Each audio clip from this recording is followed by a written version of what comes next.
Here in Texas, we're less than a month away from the primary, and there are several high-profile Republicans running for the very powerful lieutenant governor's seat.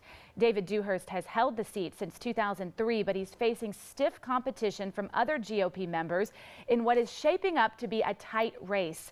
Among those looking to unseat Dewhurst are Houston State Senator Dan Patrick, Agricultural Commissioner Todd Staples, and Land Commissioner Jerry Patterson. As the primary nears, the four men continue to lean further to the right, and now some political observers are wondering how far to the right a candidate needs to be in order to win the seat.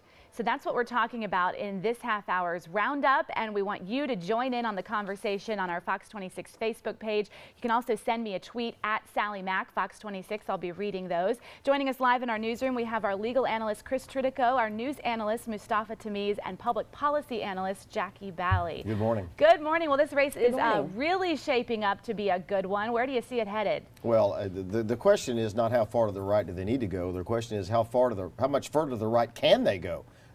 What we've seen in this race so far is impeach Obama, the National Guard needs to secure the border, Mayor Parker has a secret agenda to turn Texas into California, Patrick and Dewhurst are calling for the repeal of the 17th Amendment, which allows senators to be elected by a popular vote, prayer in school, and what's generally called as a tax on Hispanics. And so if they go any further to the right, they're going to leave their own people behind, are they not, Mustafa Tamiz? Well, what Jackie's going to say is that, what's wrong with that, right? Because in essence, Republicans aren't looking to move the state or this country forward. They're looking backwards. They're looking for a time in the 1950s, what America looked like. That's what they want to take us back to. Unfortunately, the rest of us are in a different place. You know, Jackie Bally, Massey Villarreal, the former national chair of the Republican National Hispanic Assembly, said that if Dan Patrick wins the nomination, he's going to vote for Miss Van de Putte, the Democratic what would be the Democratic nominee for lieutenant governor. And that's a pretty strong Hispanic Republican saying, I'm not doing this anymore. Massey is a very strong leader, period, but not only in the Republican Party, but that comment was directed at some inflammatory, in his opinion, inflammatory comments that was made by the senator. So that's his personal opinion. I think what we're seeing is a lot of our candidates, they are going to the right because we are a conservative state. We're not blue, we're not purple, we are red. And so you're seeing the candidates who are reflective of their constituents, of the viewpoints of their constituents.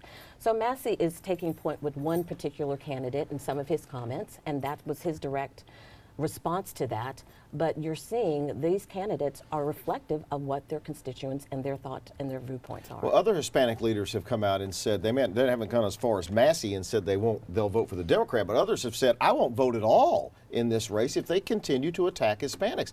That's a demographic that Republicans can't afford to leave behind. Well, Jackie's right. Massey's not just a leader amongst the Latino community. He is a business leader.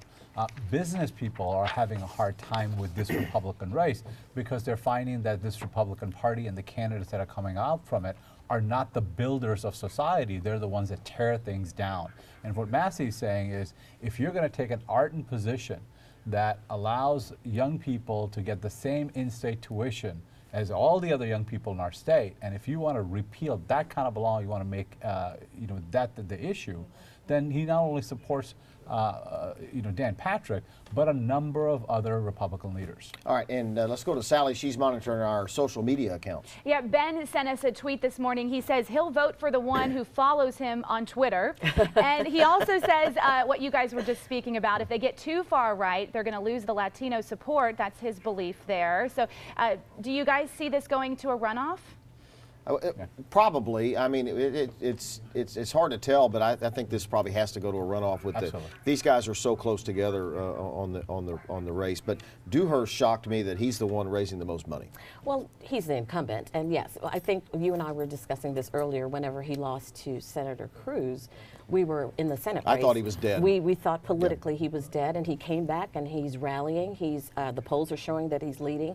When you have four strong candidates like this, it usually will end up in a runoff. Well, and of some Dewhurst sort. is now the moderate in that race.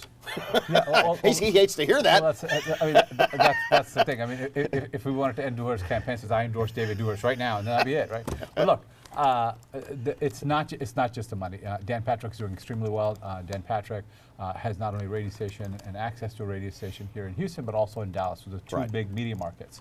And it's not to be underestimated that he has a strong following. And you know, with the Tea Party, you don't always need money, and we saw that with Senator Ted Cruz. And You we're know, seeing with Patterson too. He's a surprise that's come out. He's because coming out he hard. has a very strong grassroots He's campaign. running a lot of things. What we're not hearing, we're almost out of time. What we're not hearing is about water and infrastructure and schools. We're hearing Things attacks that on matter. Obama, Yes, things but that we're not matter. hearing anything else. And that's where we got to see where this race is going to go. We're out of time. I'm sorry I'm going to let y'all respond to that, but they're telling me to stop, so we're stopping because I follow the rules. Sally Thank you for McDonald. listening to our producer cues. We appreciate it, Chris. All right, we'll see you guys back in our next half hour.